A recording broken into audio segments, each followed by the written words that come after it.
Good morning.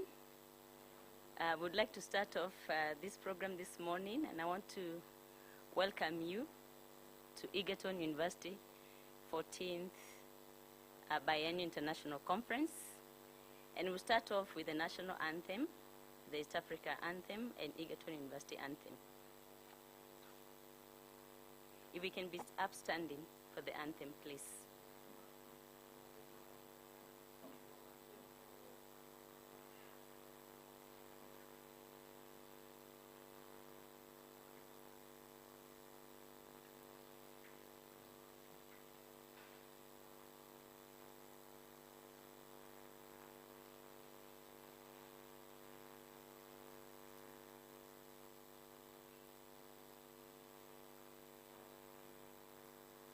The national anthem, please.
God of the universe, to thee we pray.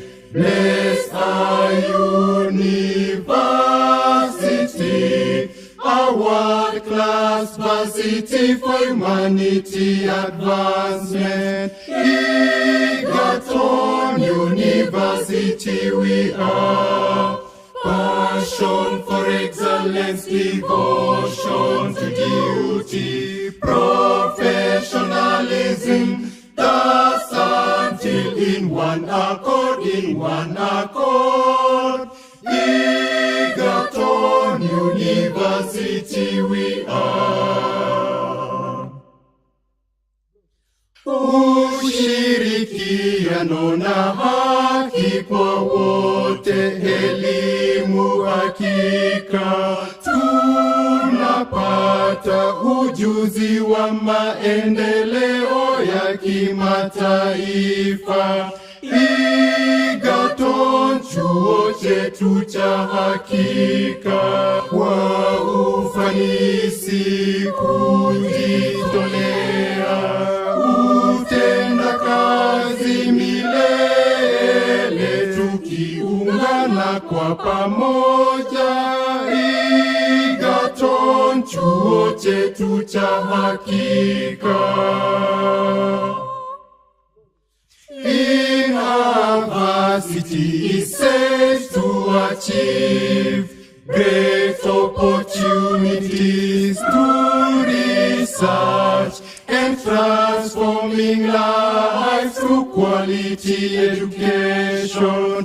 Egerton University we are, kwa ufanisi kujitolea, utenda kazi milele, tukiungana kwa pamoja. Egerton, chuo chetu cha hakika.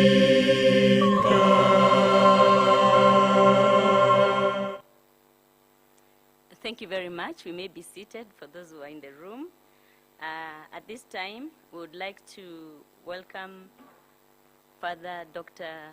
Kuria to give the opening prayer.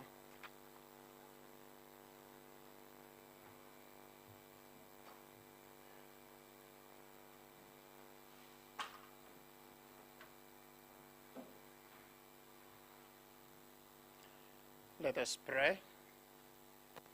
Almighty God, we thank you this morning. We humble ourselves before your mighty throne, thanking you for this beautiful day. You have gathered us together to continue in this pursuit of knowledge through this conference. Lord, you have invited us and commanded us to conquer and subdue the earth so that the earth can serve humanity. We thank you for giving us this opportunity. May the knowledge that we are going to receive advance humanity, and at the same time help us explore many ways that are good for our living, to make our lives better, and to make this earth a better place to be. Therefore, we ask you to open all the horizons this morning, that as we start this conference this day, Lord, you may bless all of us, bless our presenters, bless all the participants, and all who are going to be engaged in one way or the other. We ask you to give us a good beginning and a good end, that what has been said before us and our goals may be met, and that all of us may come out of this conference more endowed, more knowledgeable, because you give us your knowledge, who is the source of knowledge. Help us again to go out and disseminate the knowledge that we are going to receive. This prayer I make through Christ our Lord. Amen.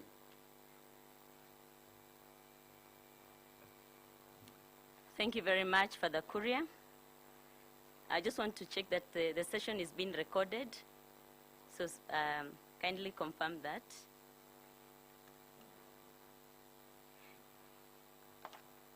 For now, we want to really appreciate all those who have joined us online.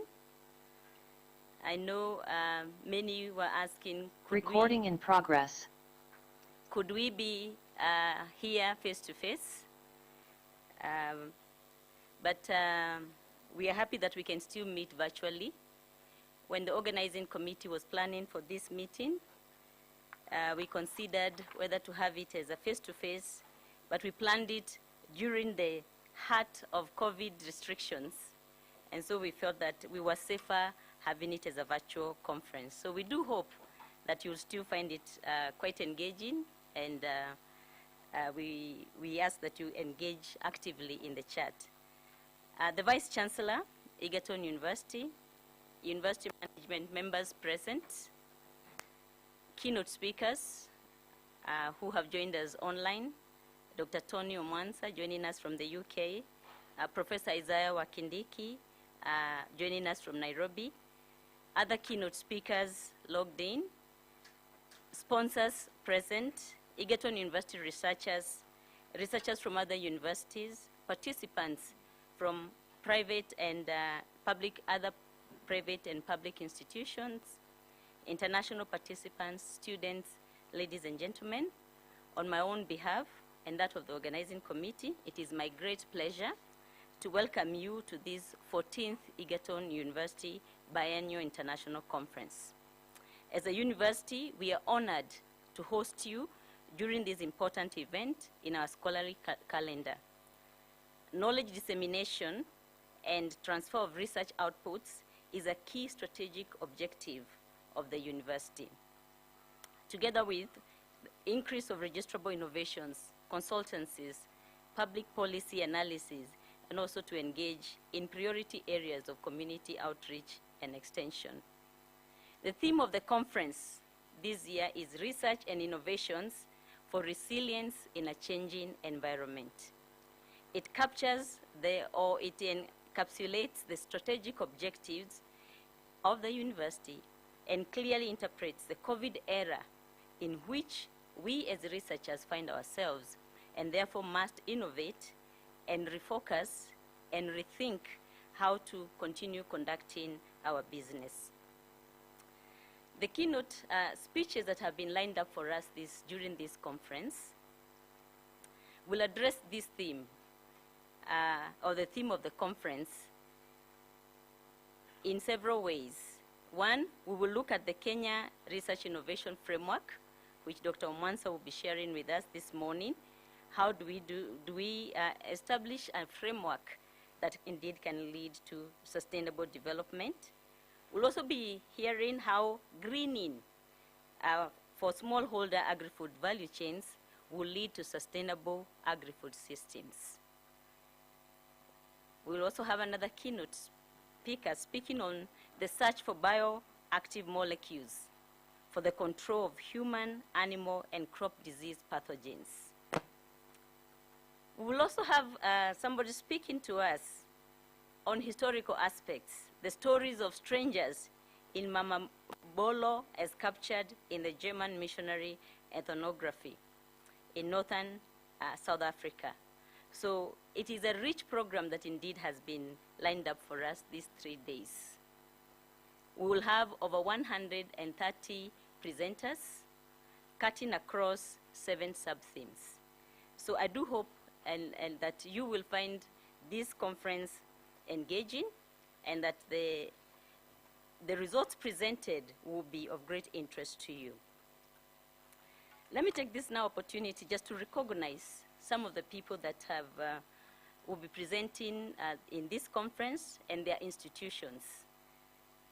We have certainly presenters, and many of them from Egerton University, from ICRAF, from Jomo Kenyatta University of Agriculture and Technology, from JUST, from Kenya Climate Smart Agriculture Project, CALRO, from Kenya National Examination Council, from Kenyatta University, Masinde Muliro University of Science and Technology, Michigan State University, Muranga University of Technology, National Biosafety Authority, Pwani University, the Open University of Tanzania, the Technical University of Kenya, University of Eastern Africa Baraton, University of Embu, University of Kabianga, University of Mpumalanga, University of Nairobi, University of Pretoria, Wageningen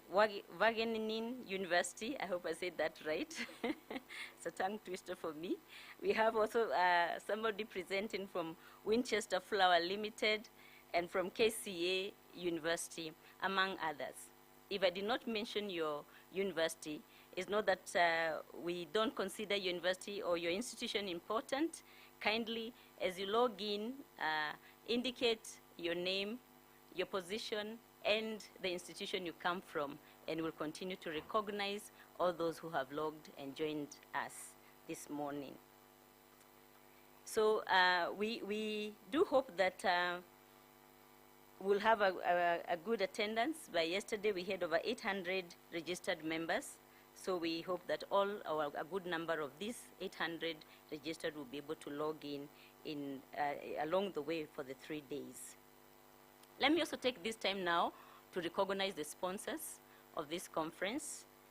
I want to appreciate Egerton University for, of course, supporting this conference, but also the National Research Fund, Cotiva Agri-Science, TAGDEF program, and COILIB project. The last two are based here at Egerton University. We'd also like to recognize the exhibitors that will be exhibiting in this conference. So for the exhibitors, we'll be showing the short clip or the short videos they have sent to us. Caro Njoro Center will be showing their video later on, and also videos for the sponsors for the conference. So at this point, it is my great pleasure now to welcome the Deputy Vice Chancellor in charge of Research and Extension, Professor Boklin Bebe. He is a professor of livestock production systems, to give his welcoming remarks. Professor, welcome.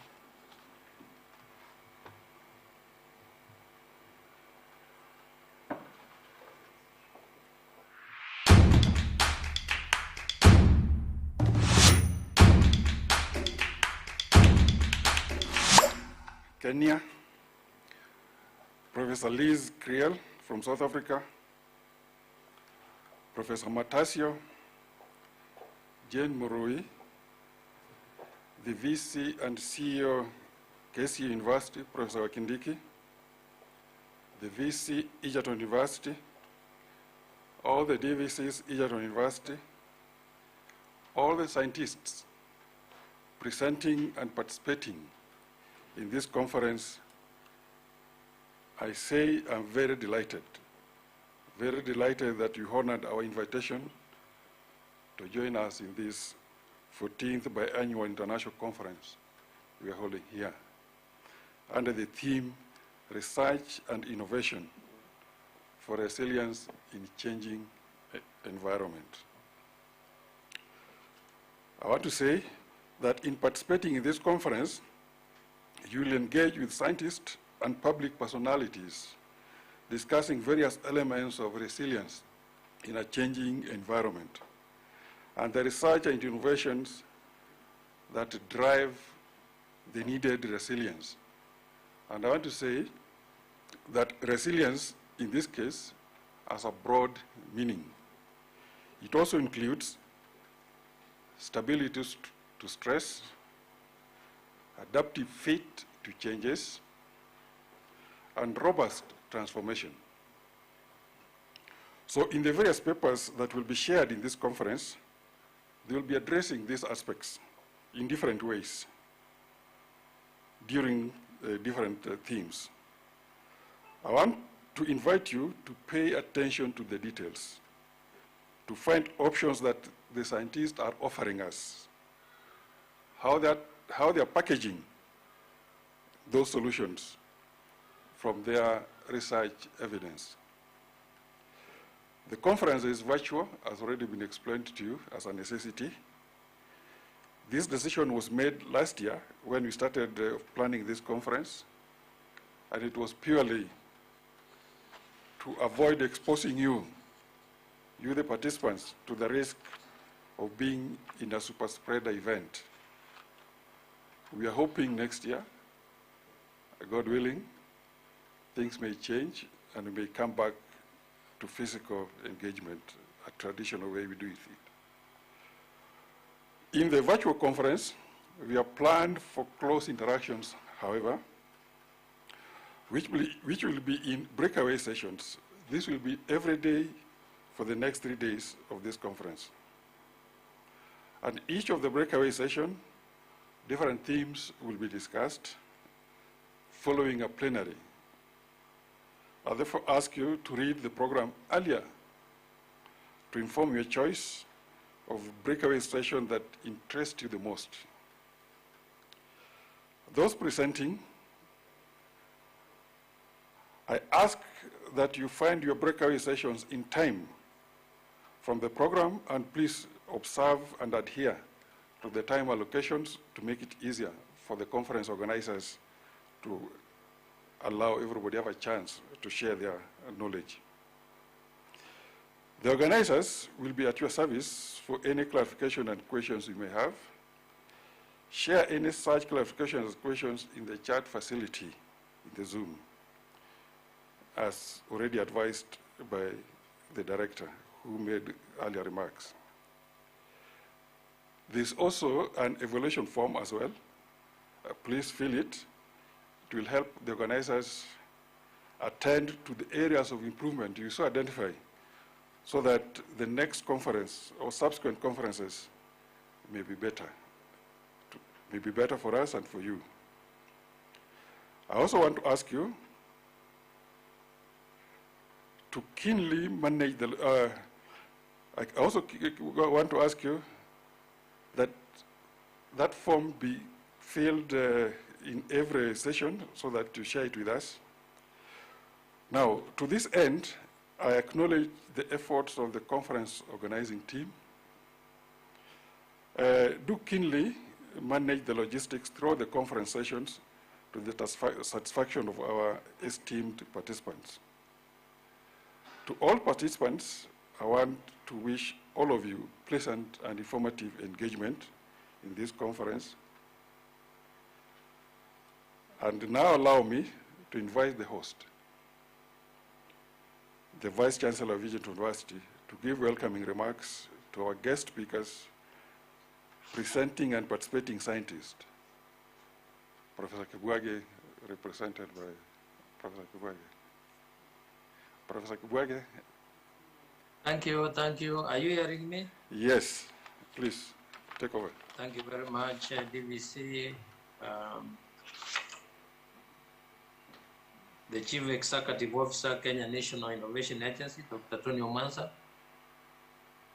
the Vice Chancellor of KCA University, Professor Isaiah Wakindiki, members of Egerton staff,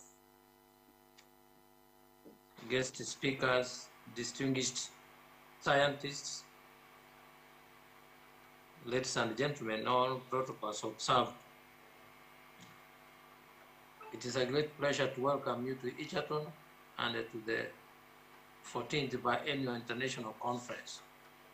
I am honored to address our distinguished guests who have joined us virtually as well. I wish to convey my sincere gratitude and I welcome you all. Ladies and gentlemen, we are living during turbulent times.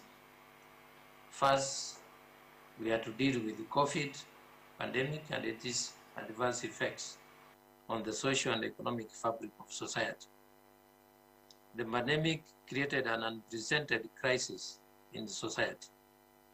Poverty rates, inequalities, all of this increased as a result of job losses that doubled and have not recovered. Most importantly for Kenya, the economy took a hard hit, which has affected funding, public universities. Secondly, we are now experiencing the effects of the Russian invasion of Ukraine that is negatively affecting our economy. Thirdly, we are grappling with the negative impact of climate change. Agriculture in Kenya is primarily rain-fed, and the effects are negatively affecting our crop potential and the livestock yield. With all this happening, we have to be innovative in our approach to dealing with Kenya's social and economic transformation, as underpinned in this year's theme, Research and Innovation for Resilience in a Changing Environment.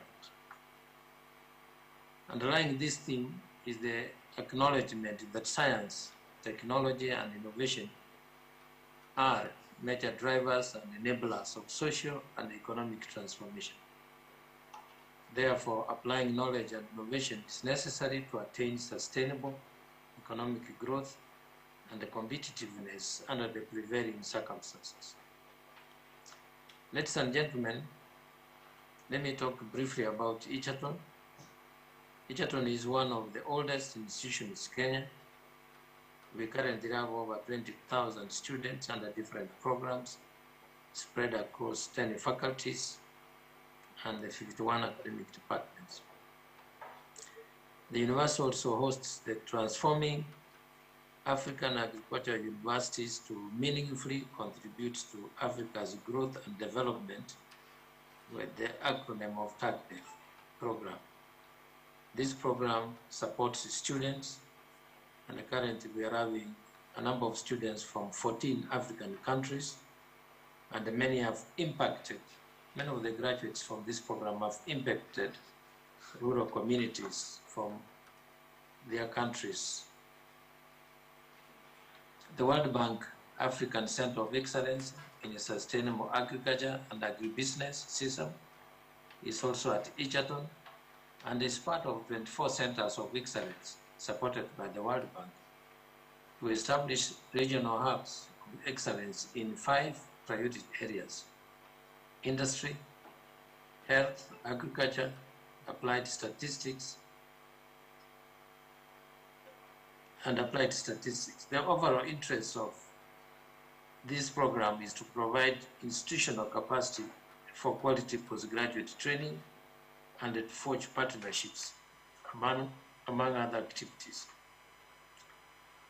This center is supporting 240 postgraduate students currently. Ladies and gentlemen, the 14th Biennial International Conference is being held today, tomorrow, and on Friday.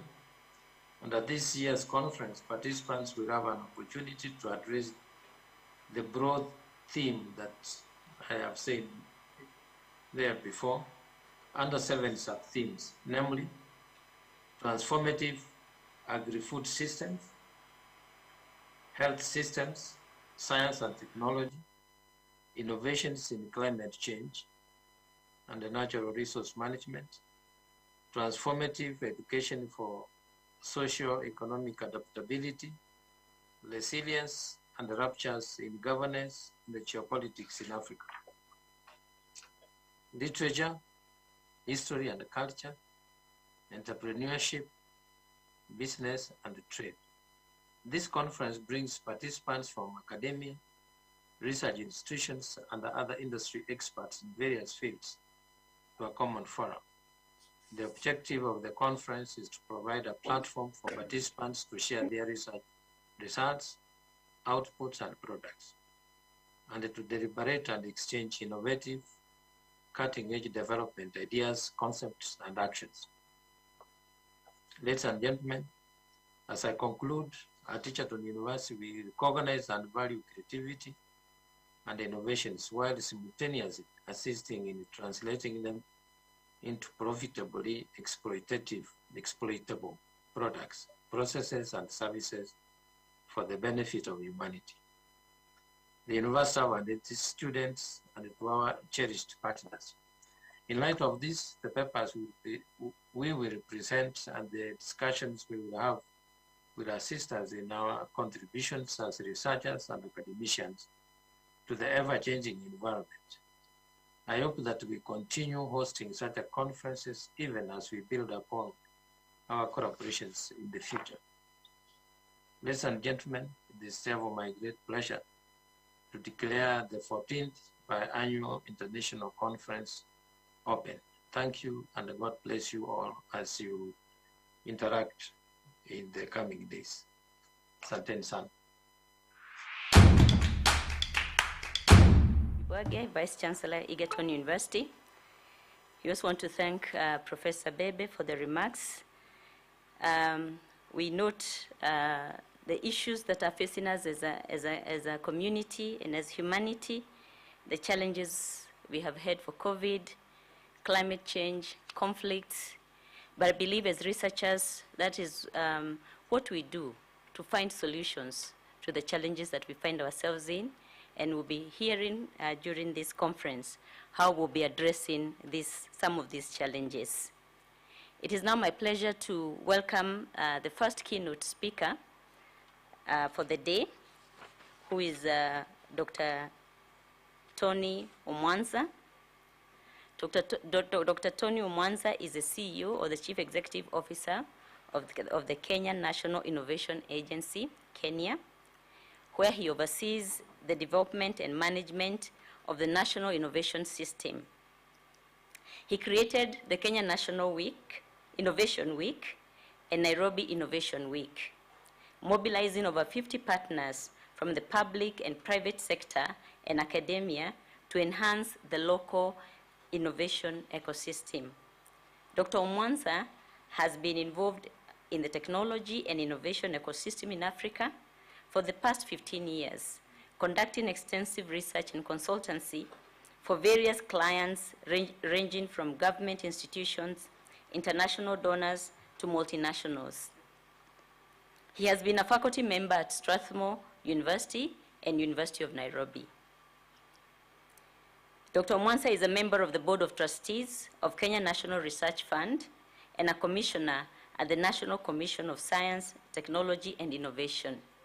He's also a member of the International Advisory Board at Swedish University of Agricultural Sciences, and a member of Information Systems Audit and Control Association,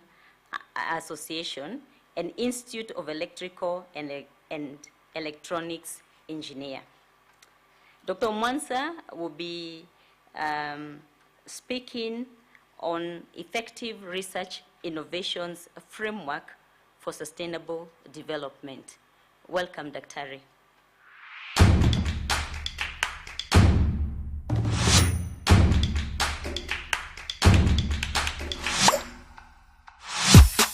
Can you hear me? Yes, we can.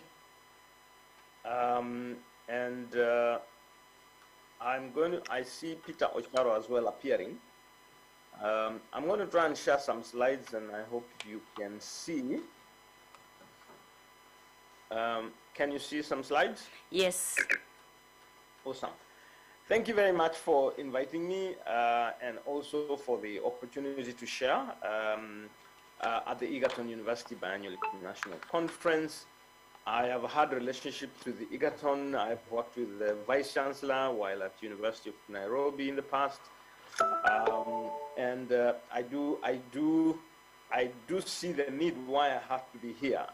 Professor Nancy Mungai looked for me probably 1 year ago, and we fixed a date. This week was relatively tough for me because I had to be in the UK for some functions, so I have to wake up very early in the morning to participate here. I don't want to say how early it is now, but it's indeed absolutely an honor to be participating here and make a contribution in the context of what we do at Kenya National Innovation Agency. I absolutely relate with the theme, and because we work very closely with universities to try and drive the agenda of Kenya National Innovation Agency, it really fits to engage in this context. The theme, research and innovation for resilience and the changing environment, I think there is no question as to whether the need to be resilient has become very, very transparent. I mean, and the COVID has demonstrated to us the need for that. And so our orientation is beginning to shift more and more. The world is changing, and we realize that innovation is more of a means to try and survive and even build back better.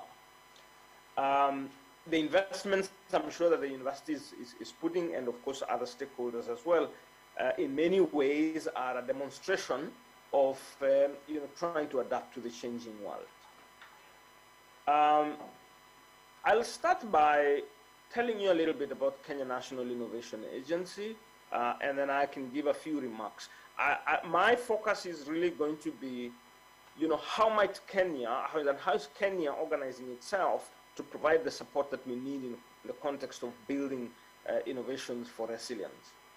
So this is what we do. This is a mission statement to try and develop and manage the dynamic national innovation system that facilitates taking ideas to market. So the measure of success at the end of the day is how many ideas we are able to get to market and of what quality and how scalable and sustainable are they. And really, we don't make those ideas go to market as Kenya. We try to develop a system that will facilitate that.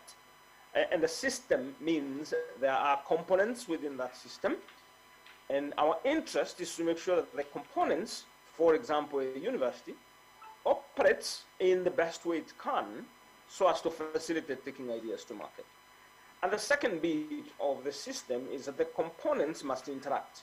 The university must understand another component called investor relations, or it must understand another component called angel investors, or a component called the marketplace, or a component called policy, and so on and so forth.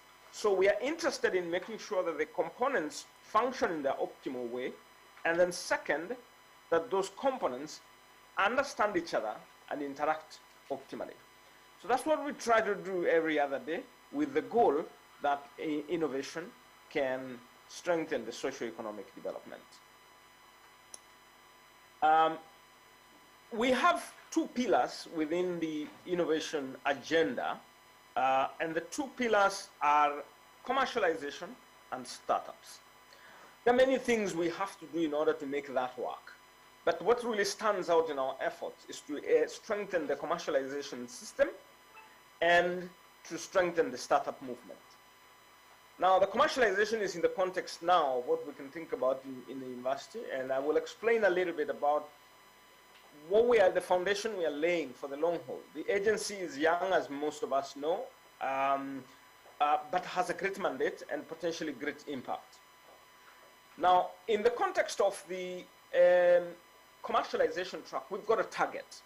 And I'm moving a little bit back and forth so that you see the context and the flow. On the commercialization track, we've identified a certain set of targets that we're going to work with. Now, we're aiming to support the commercialization of more than 1,000 innovations that will be coming from various institutions and stakeholders, whether individuals, research centers, and so forth. But how are we going to do this? We're going to do this by attracting and nurturing appropriate partnerships. This process has begun. We're already supporting a number of innovations in the last couple of years while the institution was in formative stages. Over the last 1-2 years, we've also supported another set of cohorts, and I think now we're picking momentum because we're building appropriate systems. These partnerships is, remember I did say that our mission revolves around building the system and ensuring the components in the system interact. And we're trying to close the gap between the various stakeholders who must support the pipeline of scaling innovations. We've already established formal relationships with, of course, the National Research Fund, where I sit in the board, the National Commission as well, the University Funding Board, and as you may know, that the future of university funding is going to revolve around output, that come out of institutions. The Lemelson Foundation in the US has committed quite some support to the Kenya, and over the last 1 year, we've worked on a number of initiatives that I will also demonstrate in a little while. FCDO and the UK government has also been very supportive, and I will explain a couple of things that we've already started working with over the last 1 year, and we have a projection of what we might do over the next 3 or so years. The GIZ, and we'll continue to grow this set of partners as we move along. Now, I'll come back to the gap that we recognize within the commercialization of intellectual property, just so that you see the context of where we fit and where our priorities are. Through institutions like the National Research Fund and others, we fund research. And from the narrative of the National Treasury, is that you spend quite some money in research, identification of indigenous knowledge, and so on and so forth. And that is seen as an investment. And I think this is an important point for us to pick, that any resources that are put into research are seen as an investment, and meaning that there needs to be some form of output that can be considered as return on investment. Now, not all research and not all indigenous intellectual assets will translate to some commercial value. In some cases, of course, we'll publish, and in some cases, we graduate a student and so forth. What Kenya is heavily putting attention to is how do we spend a little more resources, whether it is financial or manpower, to translate some of the outputs from ideas and research and so forth into something that consumers can use. And that starts with the process of thinking through the commercialization steps, from disclosing to assessment of the value of the commercial value for that matter, to the protection, to the business modeling and business planning, and how that then helps you to identify what kind of market can we fill. And we can roll out that into the market using some forms of systems. Now, under the commercialization steps, we've been doing a bit of work, and we've seen a number of gaps that we want to support to strengthen and fill some of those gaps there. And on the right, you will see the reason why we have IP offices, the reason why technology transfer offices, the reason why we have incubators and accelerators, which will be based on value proposition for partners and adding of value to the innovations themselves. So those circles that you're seeing on the right is where we want to put a lot of attention as Kenya. Because if we build these components and they operate effectively within institutions, then the likelihood that we can create joint ventures, the likelihood that we can create startups and spin-offs and enterprises significantly increases. I'm not saying that we don't have these kind of components and systems in place. I will explain in a little while some of the research work we're doing to try and understand what the baseline is and where different institutions are, and what interventions we're going to put in place over the next couple of years to strengthen that narrative. And ultimately, is we want to see as many users and customers benefiting. And some of this work may not necessarily translate to return in terms of income. It could be open source, it could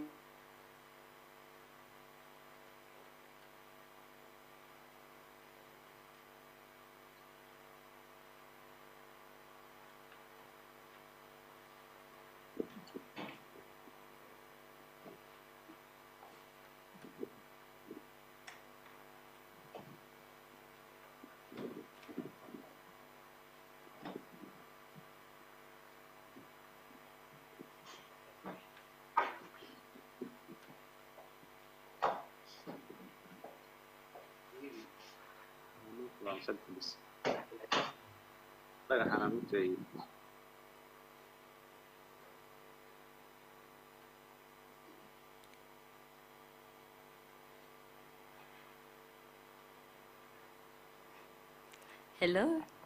Have we lost the link from our side or from Tony's side? From Tony's side. Okay.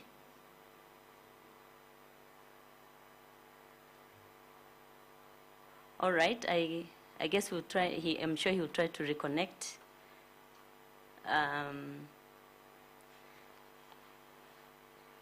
As we give him a few minutes to connect.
All right, it seems technology is giving us some challenges, but we'll get there. So as Tony reconnects, we will move on to the next keynote speaker, who is also logged in, Professor Wakindiki.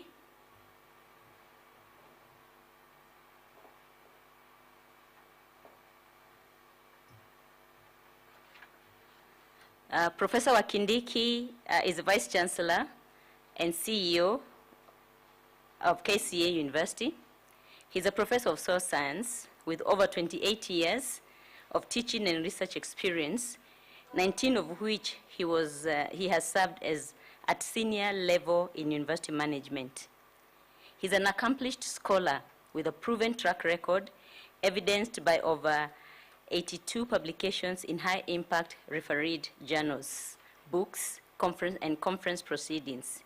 He has successfully supervised over 42 postgraduates at both master's and PhD levels and examined many theses and research projects. Professor Wakindiki is passionate about research and has 49 research-funded projects to his credit, several consultancies and grants. Previously, he was a research professor at the University of Venda and professor and head of agronomy department at the University of Fort Hare in South Africa. He also served for many years as an academic staff at Egerton University, so he's really kind of returning home today as he does his presentation, Kenyatta University, and the Technical University of Kenya. Professor Wakindiki will be talking to us this morning on a topic, sustainable agri-food systems, greening smallholder agri-food value chains. So I welcome you, Professor, and I welcome all the participants to engage in the chat, asking and raising any questions that you may have. Thank you. Welcome, Professor.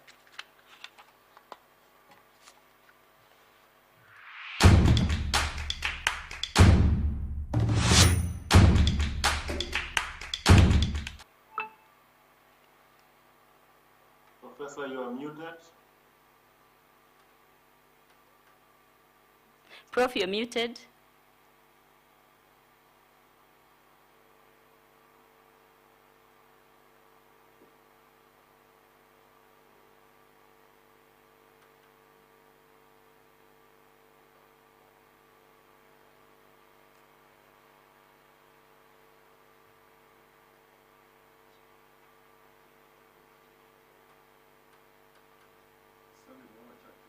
Hmm?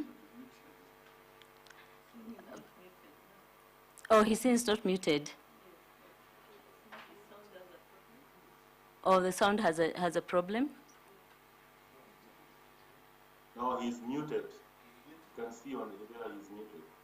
Oh, are you able to unmute him?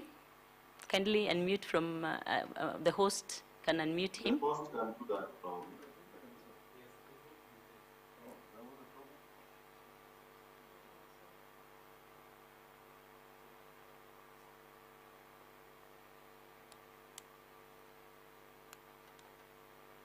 Friday.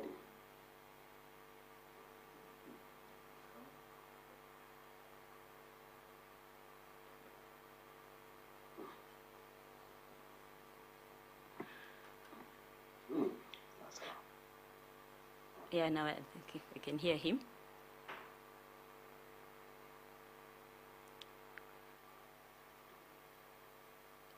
Professor, we can see you, but we can't hear you.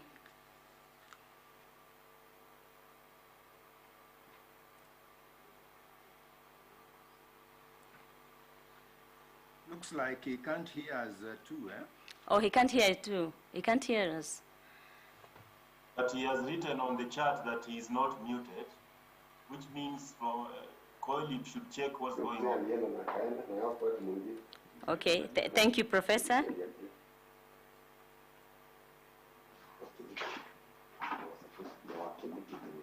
He has written on the chart that the host has muted him. If you can hear the others from the Zoom, it seems then the problem is his. Yeah, because if we can hear you, Professor Matasio, then we need to find out what is happening from Prof. Wakindiki's end.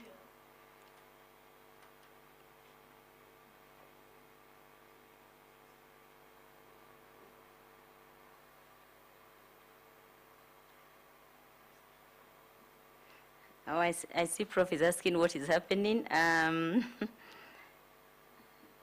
he says he can hear us and he is not muted. I think let try from your side. I think it's a technical problem from our side. Okay.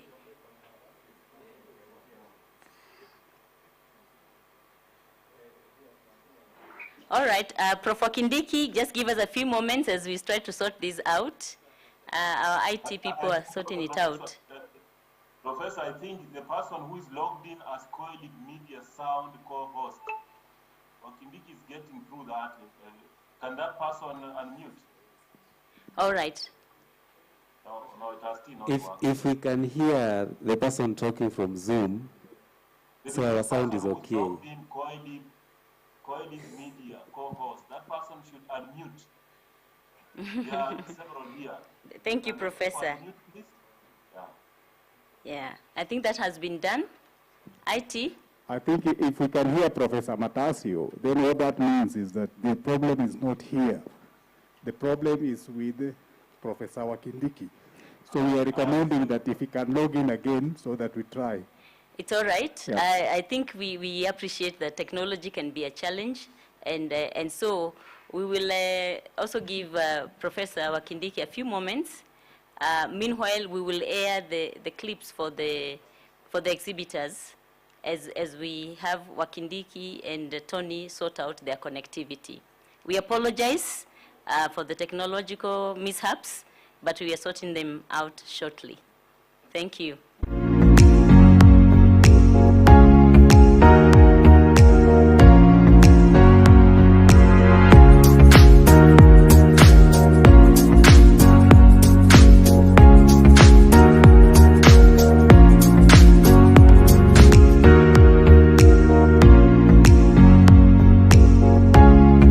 Hapa nilipo niko skimu.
University is often seen as a place confined in time.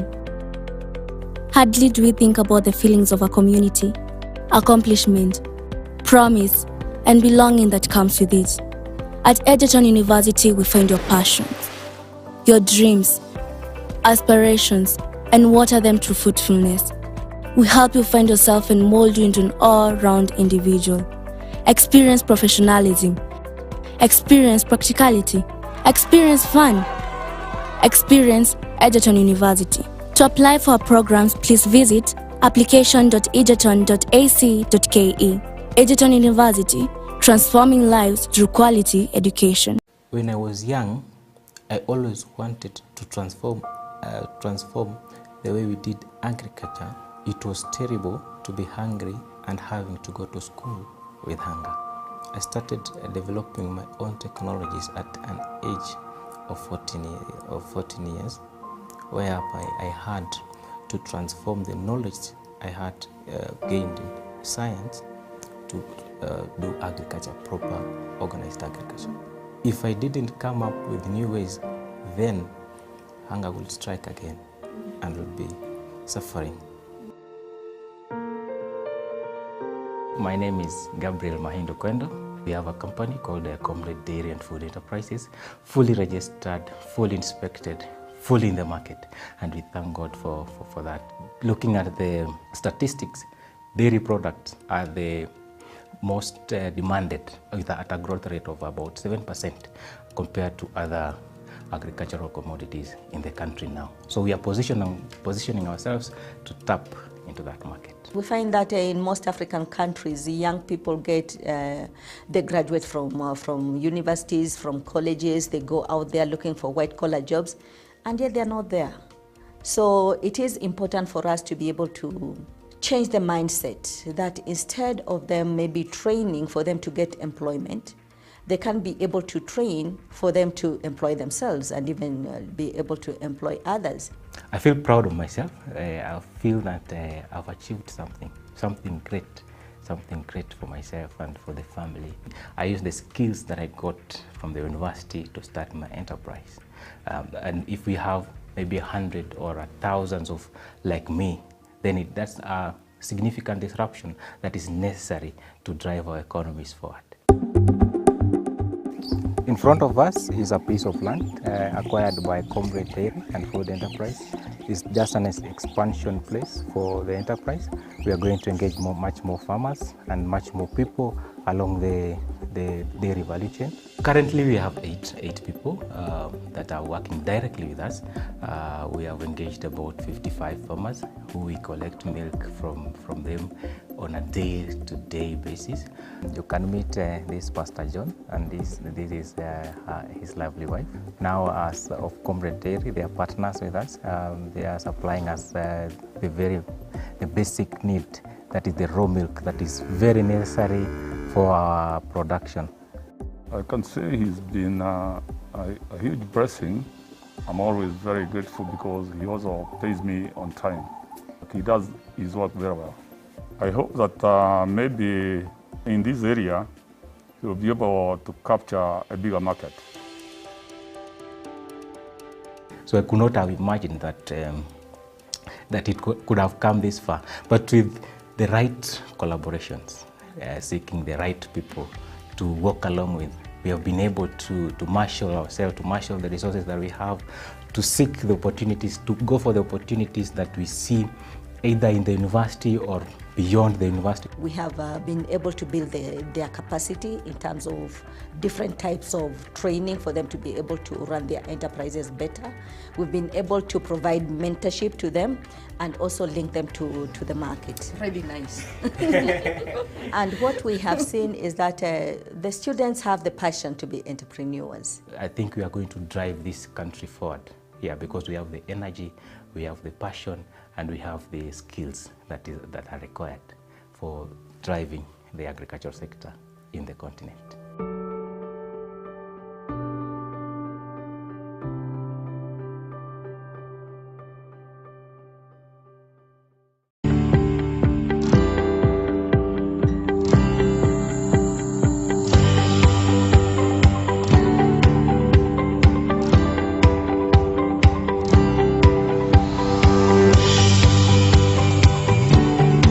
Agriculture is the backbone of the economy in most sub-Saharan African countries, contributing significantly to their gross domestic product, GDP.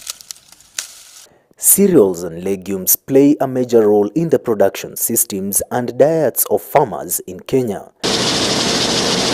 Efficient post-harvest management can tremendously contribute to food security in these regions. Over the years, farmers have incurred losses due to lack of good post-harvest practices. Mahindi yetu yamepamiwa na watutu, na sasa mahindi yetu yako katika masto yetu. Sasa imekarimu sisi pesa mingi sana kwa kuipati. Used chemical, I have sprayed this store 4 times.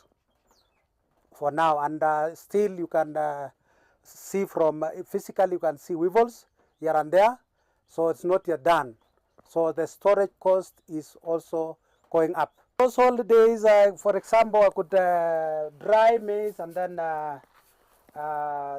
the easiest, which was a bit, I could dry my maize and then I'll taste using my mouth or teeth.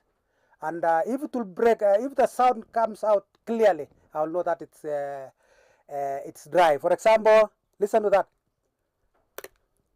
That one is a dry maize. The next method which I use is I could, after drying the maize, I would just bring them like that, and then the sound will come up like that. When the sound is like that, when the sound comes up, it means that it's dry.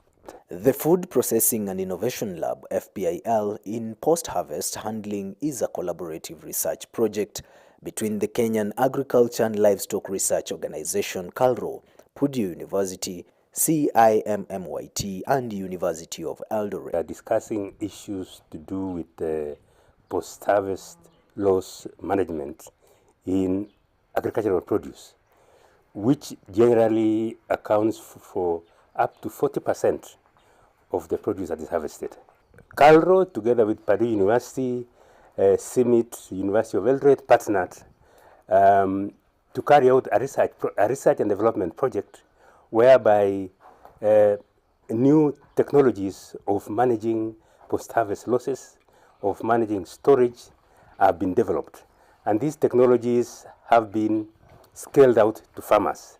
With KALRO, we've always reached out to the farmers with our extension staff. And we have had sessions, we've had even public forums on the same, with an attempt of making sure that at least this information trickles down, because it's been proven scientifically that they are safe to use, and they're quite effective, and they're cost-friendly. The FPIL project's goal is to increase access to safe and nutritious foods along the value chains by improving the drying and storage capacity of smallholder farmers and expanding market opportunities through diversified processed products that increase market quality and nutritional needs. The objective of this project is to ensure that we increase food security, increase the incomes and the sustainability and livelihoods of the farmers. From science, actually, we are losing up to 40% of the post-harvest losses every year, which translates to around 150 billion every year. So that's a lot of money that could have been used to engage other sectors of the economy. The project actually had three objectives. First is to ensure that we increase the access to quality grains by disseminating the post-harvest management technologies, which we have 4 technologies that we have been trying to share with the farmers and the stakeholders. One is on the drying of grains. Most of our farmers are using very conventional ways to dry, and that reduces the food safety. Our second objective was to ensure that farmers can be able to measure moisture. Presently, farmers are using very routine methods like biting of maize. They're using like listening of sound. These are very inaccurate methods that at the end of the day, the farmer, as it takes the grains to the stores, the moisture is still very high. And the third technology we were trying to support the farmers is on use of hermetic storage bags, which actually, and specifically the pigs, because this is one of the proven technology support that really stores grains for a long time. Now, this second phase was to scale up the technologies, the impact of this work to the relevant farmers. So far, we've managed to, in terms of what we've achieved, we've trained over 12,000 stakeholders across the country. That constitutes farmers, traders, extension staff, and policymakers. I'd like to appreciate the county government in conjunction with KALRO, as they have been training the farmers on how to best manage the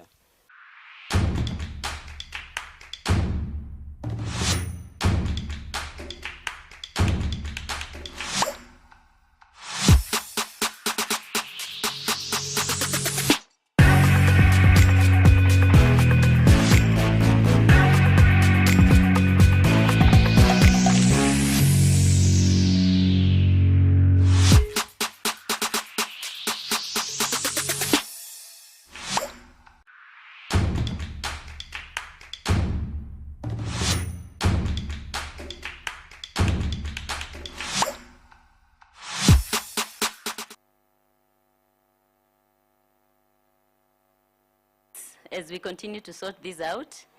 And at this moment, I want to invite the Vice Chancellor, who is going to make some remarks.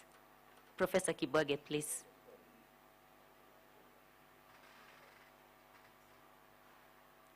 Thank you, Professor Nance.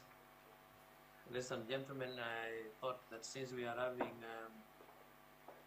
can I call it an interlude that is occasioned by technological challenges, I would like to introduce our chairman of council, who is logged on as one of the participants. I don't know whether Ambassador Walker is hearing us. I'm hearing you, Professor Kibwage. Thank you very much. Ladies and gentlemen, I would like that our chairman makes a few remarks just to introduce him briefly. Ambassador Dr. Ukawari is the chair of council for Egerton University. He's an accomplished author. Those of you who still have young children, you must have bought his books for the primary education course. He's also an educationist, he's a diplomat. Can I say that he's a well-rounded individual who has done a lot of things for our country and academia as well. And I would like him to just give us a few remarks as we are waiting to restore the connectivity challenges as we overcome the connectivity challenges. So, Chairman Wadu, please, if you may make a few remarks. Thank you. Thank you very much, Professor Kibwage, Vice Chancellor. I hope you all hear me. It's just a few words of introduction, really. And well, I've had the opportunity because of a bit of technological problem. I didn't want to interfere with the conference. I didn't want to disrupt or interrupt a presenter, but I would like to congratulate Egerton University for convening the 14th Biennial International Virtual Conference. COVID has brought a lot of negatives, cost lives and all that, but it has also increased our virtual reach. So a conference like this reaches the whole world thanks to the internet, and therefore brings in more people to the forum, more participants. The theme of the conference, Research and Innovations for Resilience in a Changing Environment. The environment is changing so rapidly, story of COVID, the story of climate change, that we cannot even keep up with the changes. Let me, from my own seat, let me light up my face a bit, I think. I would like to thank the organizers, thank the participants, thank the sponsors, also thank the presenters and facilitators who have already begun their work. I would like to say that conferences like this bring together people who have a common interest and would like to share skills, knowledge, and experiences. And as I said just a while ago, virtual conference has the capacity to bring people from across the globe. During a conference like this, we are given an opportunity to rethink, to review, to reinvent, learn from mistakes made in the past, incorporate new knowledge, and expand the horizons of human knowledge. I'm impressed by the number of presenters, 131 of them, impressed by the number registered to attend the meeting, over 800. Perhaps if it was physical face-to-face, we wouldn't attain that kind of number.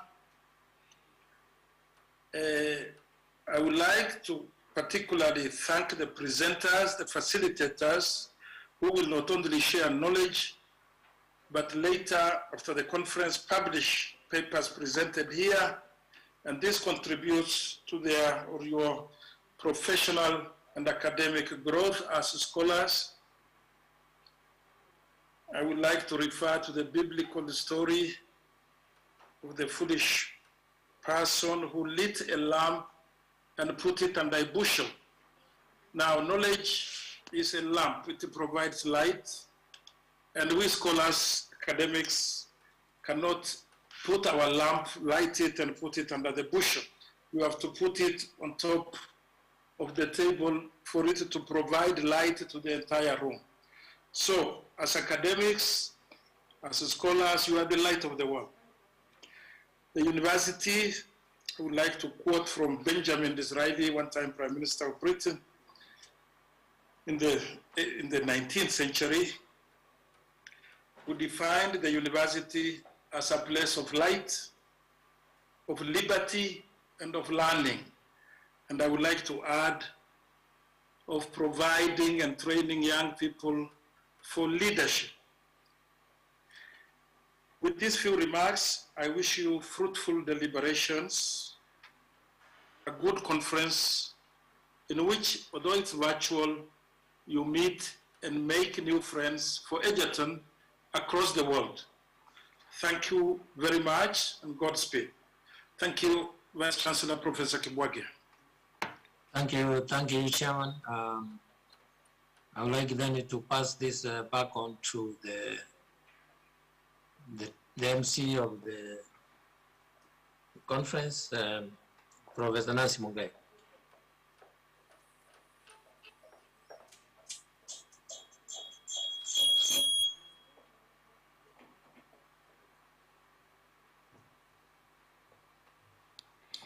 Thank you very much, Professor Kibwage. We also thank Ambassador Wario for the remarks. Indeed, though it is a virtual conference, we will seek for opportunities to network. And so we'll continue to engage on the chat so that we can have that interaction and networking ability.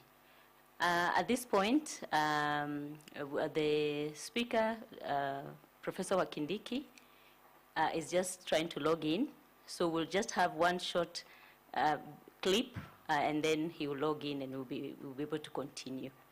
So Secretariat, kindly, a short clip, please.